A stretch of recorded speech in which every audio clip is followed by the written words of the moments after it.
Now, the reason I told you all that is that's what withholding funds looks like on the far end of our relationships. Doesn't kill them, but it just simply burns them out. Again, we have capacity to change and adapt. But the people that we're walking alongside and in relationship have very limited capacity to do that.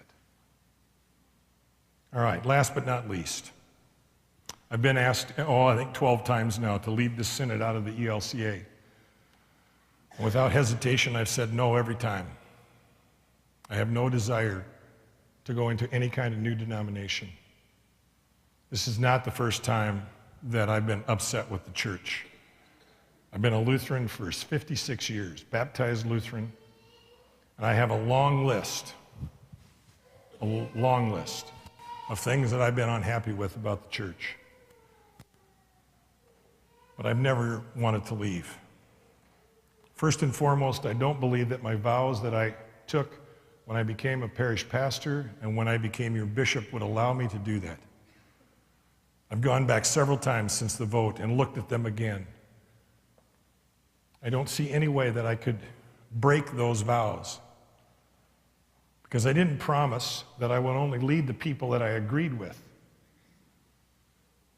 I didn't agree to only lead the people that like me or that I like. I agreed to be the bishop of this whole synod. And I will tell you that we are not in agreement on this topic. That we have people, faithful people, that hold all four positions. I know a number of you here in this room. I know that to be true here tonight. That there are people in this room right now that are in first, second, third, and fourth. I got married almost 34 years ago. My wife's sitting down here, so I need to be really careful about this part. There have been times I didn't like her. There was a couple of times I didn't know if I loved her anymore.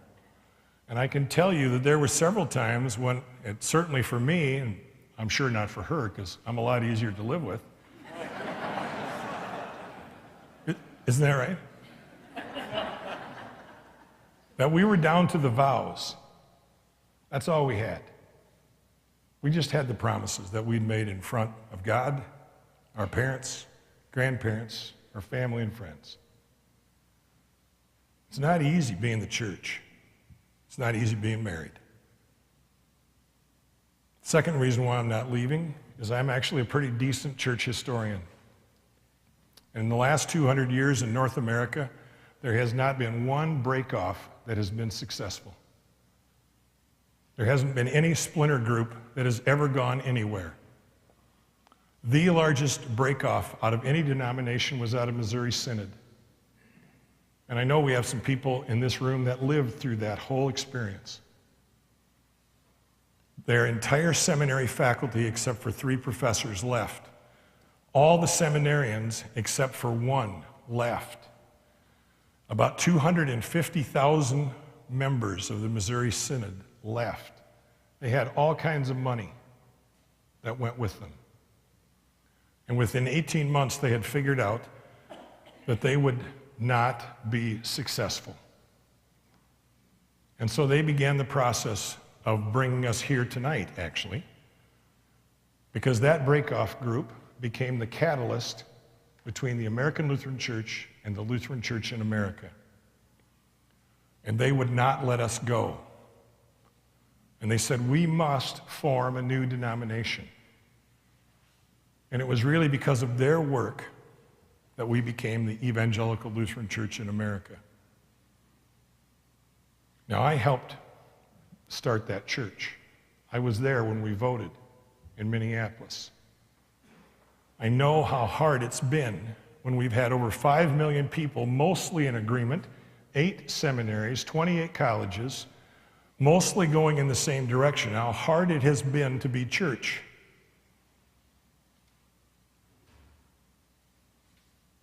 When you're only building a church on what you're against, it's really difficult. When I started seminary, a breakoff group out of the old American Lutheran Church started called the Association of American Lutheran Churches. Their sole reason for being was that they wanted a church that had no homosexual people in it. When I started my doctoral work 14 years later, the second week I was at school, the president, who had been the president from the beginning of that church, held a press conference and announced that his wife was dying of AIDS and that he was HIV positive and he would be dead within the year. That entire time, that their whole focus had been on not having a gay person in their community. They had been led by a gay person who was in the closet. As you might guess, it didn't help the denomination very much. Now, I can understand being upset. I really can. I get it entirely. But I also don't get leaving. I just simply don't get it. I want you to hear this. This is not about salvation, folks. If it's about salvation, if we have to pass this test at the pearly gates, well, I think we're all in trouble. I missed that memo somewhere. So if it's not about salvation, it is about the law, which means we've had disagreements on this. One of my best friends is a Missouri Synod pastor. We read the same scripture, the same New Testament, and we come to a completely different understanding about women serving in this church. I think it is absolutely essential that we have women pastors. And he thinks we're breaking God's law. We're reading the same text. We come out in a different place. I have listened to faithful, trusted people review the same text that I look at in both the Old Testament and the New Testament, and they come to different places. I don't find them to be heretical. I don't necessarily agree with them. But I don't find that that's reason enough for me to break that relationship with them, or for me to start to sling arrows at them. And last but not least, if you hadn't figured out by now, I had you sing a cappella for a reason. Right? Did you figure that out by now? This means yes. I want you to imagine what that would have sounded like if I had said, well, we want all the tenors to quit singing. The tenors need to leave. Which, if you're a bass, who cares about tenors, really? Tenors never really bring that much to the choir anyway. Well, it's true, How many tenors we got here, right? I need to know who to avoid on the way out. Or if we told the altos, it's all right. Well, what if the sopranos just said, well, we're not going to sing with you anymore? All there is just less, folks. Now, do we have all the answers yet? No, we don't. But I want you to know that I'm still going to be your bishop. I'm still going to love you. I'm still going to pray for you. We have work to do, folks. We got people that are in desperate straits right now. We got an orphanage in Haiti where the babies are dying because we can't get water to them. I mean, that's a real problem.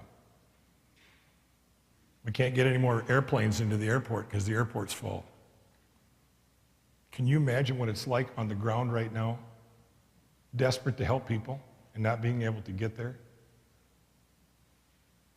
You need to know that we do that better than any church in the world. There's a reason that there's only one place that the Missouri Synod will still work with us, and it's in Lutheran World Relief. We don't agree about lots of things, but we still agree that helping people that are in desperate straits is important. We do better work when we do it together.